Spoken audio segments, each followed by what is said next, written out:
that all the cells which make up the human being are directed by God.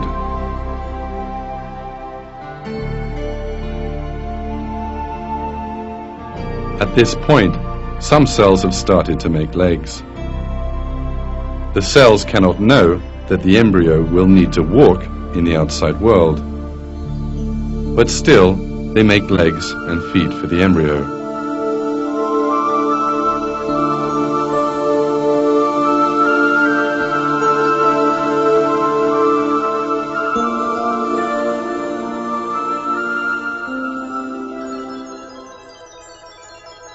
You are now looking at the face of a 4-week-old human being. At this stage, 2 holes develop, one on either side of the embryo's head. It's hard to believe, but the eyes will be constructed in these holes. Development of the eyes starts in the 6th week. The cells operate with an unbelievable plan for months, and one by one form the different regions of the eyes. Some cells build the cornea, some the pupil, and others the lens. Each cell stops when it reaches the limit of the region it has to build. And the eye, which consists of some 40 different components, is constructed flawlessly.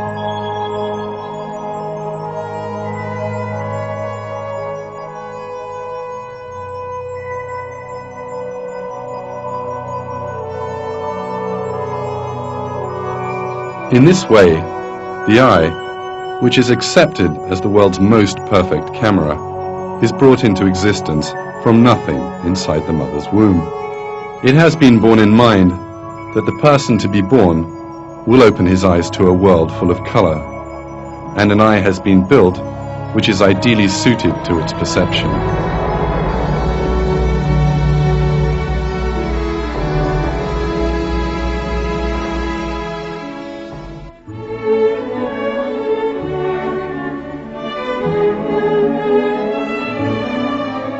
The sounds this as yet unborn person will hear and the music he will listen to have also been taken into consideration. The ears which will listen to that music are also constructed in the mother's womb.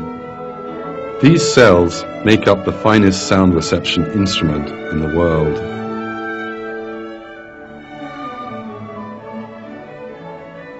These scenes remind us once more that sight and hearing are in fact great blessings that God has bestowed upon us. God puts it this way in the Quran: "And God has brought you out from the wombs of your mothers while you know nothing, and He gave you learning, sight and hearts, that you might give thanks."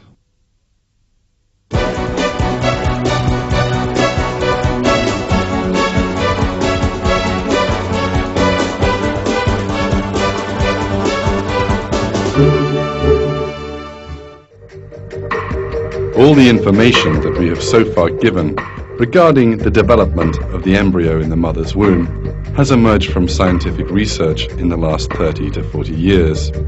And this new information has enabled more new miracles of the Quran to be grasped.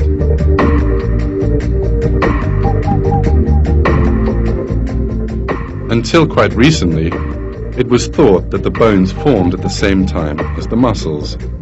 But the latest research has revealed a truth that human beings were unaware of. First, bone tissue develops in the embryo, and then muscle tissue forms around the bones.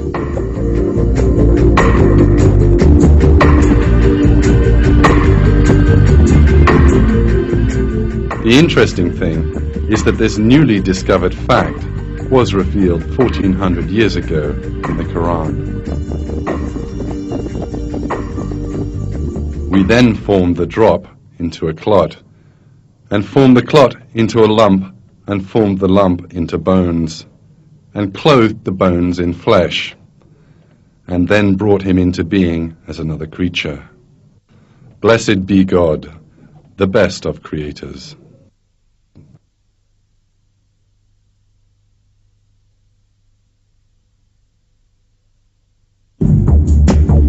On the other hand, scientific research into birth has shown that the baby goes through 3 stages in the mother's womb.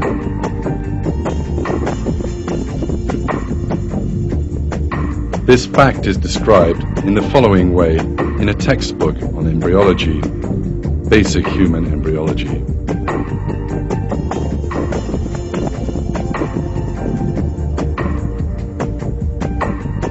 Life in the womb goes through 3 phases: pre-embryonic, the first 2.5 weeks, embryonic, up to the end of the 8th week, and fetal, from the 8th week to birth. This information, which was come by with the use of modern technology, the result of long years of research, was nevertheless given in the Quran some 1400 years ago. These 3 phases in the mother's womb are announced in the Quran in this way. He creates you stage by stage in your mother's wombs in a 3-fold darkness. That is God, your Lord. Sovereignty is His. There is no God but Him. So what has made you deviate?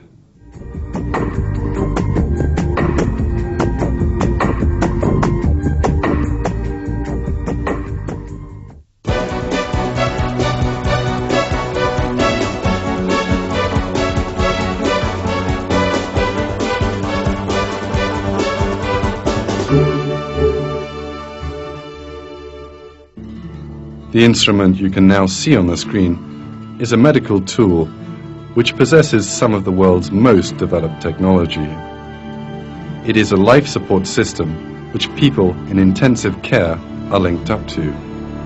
But this entire room full of high technology pales by comparison to another far more developed system of biotechnology. This superior piece of equipment is the placenta, which surrounds the embryo in the mother's womb and meets all its needs. The placenta is like a kidney dialysis machine, a heart-lung machine, and an artificial liver. It carries out all these functions at the same time. It is a wonderful design which enables mother and baby to live. The cells which make up the placenta recognize the food particles from the millions of molecules in the mother's blood and allows these to reach the baby. Another of the placenta's duties is to protect the embryo. The defensive cells in the mother's body flow towards the womb to attack the growing embryo. But cells on the very outermost layer of the placenta form a kind of filter between the mother's veins and the embryo. They allow the nutrient molecules to pass, but not the immunity cells.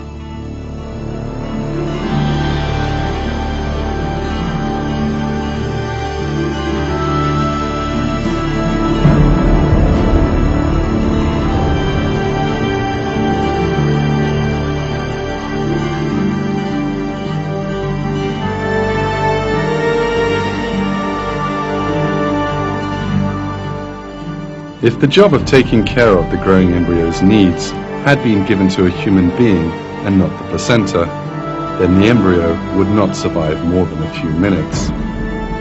Because mankind does not possess the kind of technology it would need to calculate the embryo's changing needs and then meet them. The only piece of technology sufficiently sophisticated to carry out this function is the placenta. This cord enables the link to be formed between the baby and the mother's body.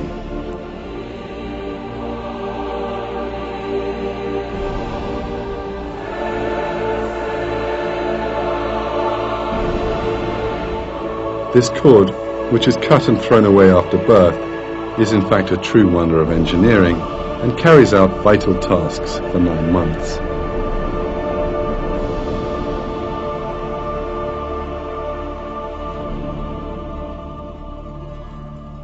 It contains 1 vein and 2 arteries. The vein carries food and oxygen to the embryo. Thanks to this, the embryo does not drown, even though it lives in a liquid-filled environment and its lungs are full of water. It does not die, even though its digestive system has not yet been constructed and it cannot eat.